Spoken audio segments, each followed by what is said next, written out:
Bibili tayo ng walis. Saan to yung makapal dyan?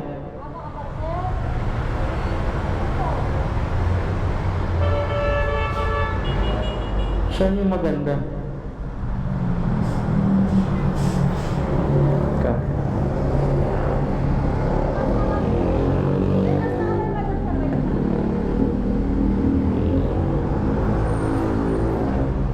Parang okay na to eh. Maganda naman oh. Kasi pudpud na yung walis sa bahay.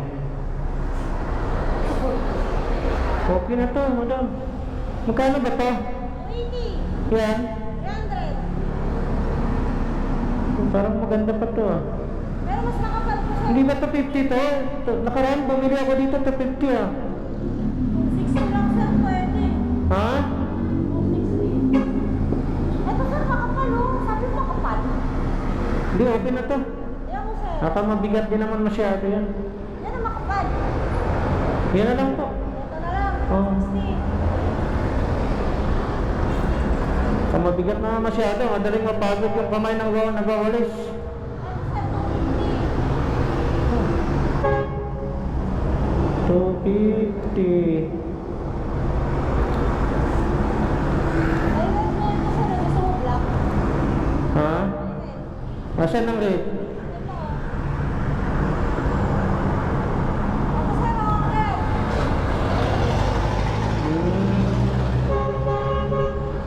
Yan na lang. Okay na.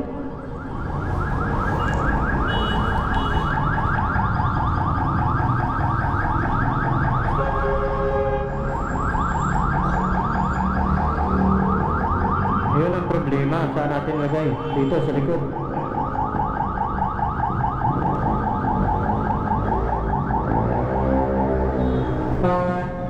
Yun. Eh, 20, 30, 40. Dalawang pieces na ako nakabili dun eh. 250. Doon sa may dulo. Dalawang pieces. Oo. Baka ang cute sir, at yun din ako. Ikaw ba yun? Noon. Akyaan. Thank you.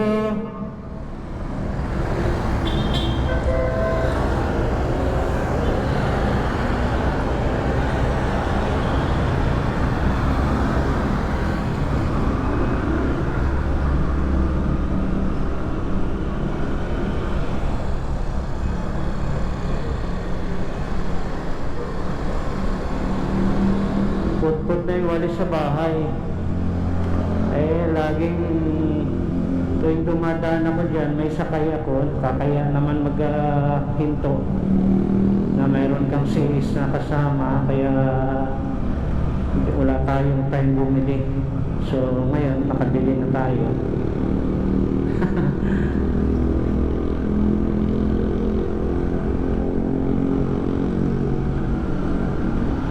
Okay na.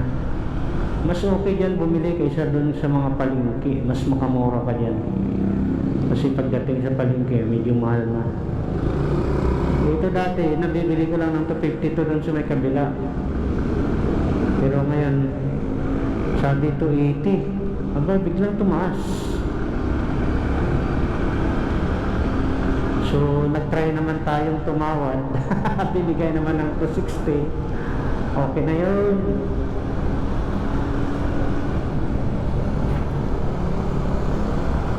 Sinubukan lang naman natin na tawaran pero binigay, ibig sabihin kumita naman si ate. Kasi kung wala namang kinita yun, hindi yun magbibigay ng ganun na presyo. Nagbibigay ng 20 pesos na discount, di ba? Ibig sabihin, kumita doon siya. Sa 260 na yun, kumita na siya. Baka nga ang puhunan nito, baka wala pa 200 eh.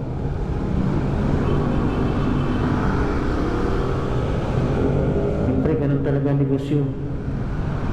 Kailangan kumita.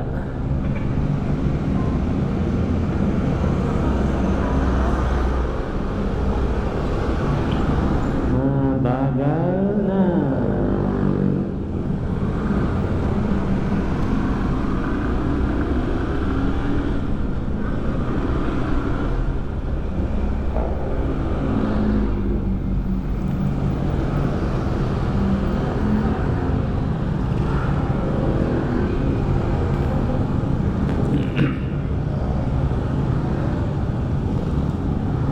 Ano, kulang hangin? Meron ako pang bomba. Pwede kitang tulungan, kuya. Meron tayong dalang pang bomba, pang hangin.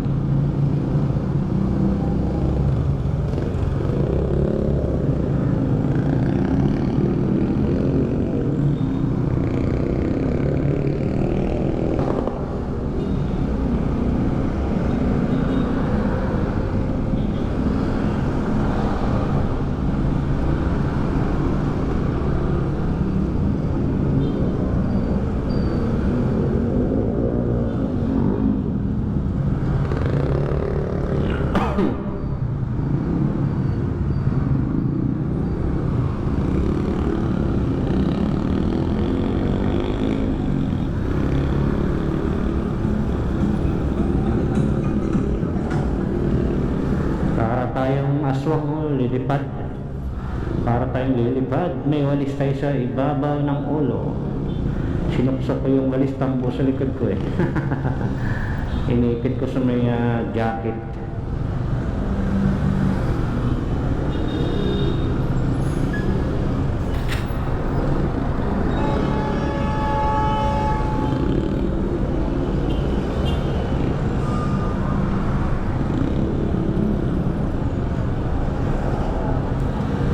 Ayun, dito na tayo sa may SM ano pala to? SM Tungko, SM Fairview. SM Tungko.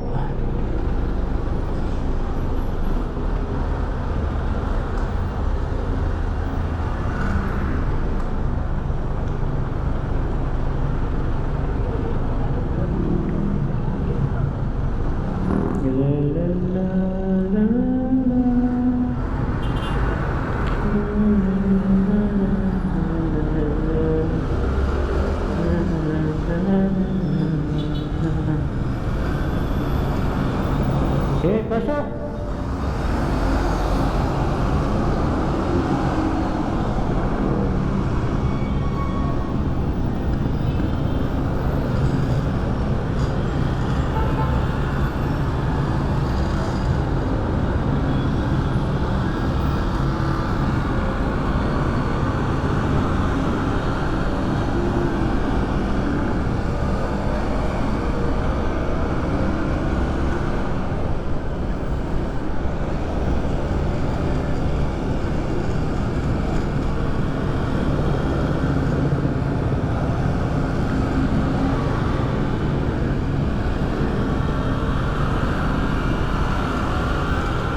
bulaklak ang kotse. Ginamit sa kasal yan.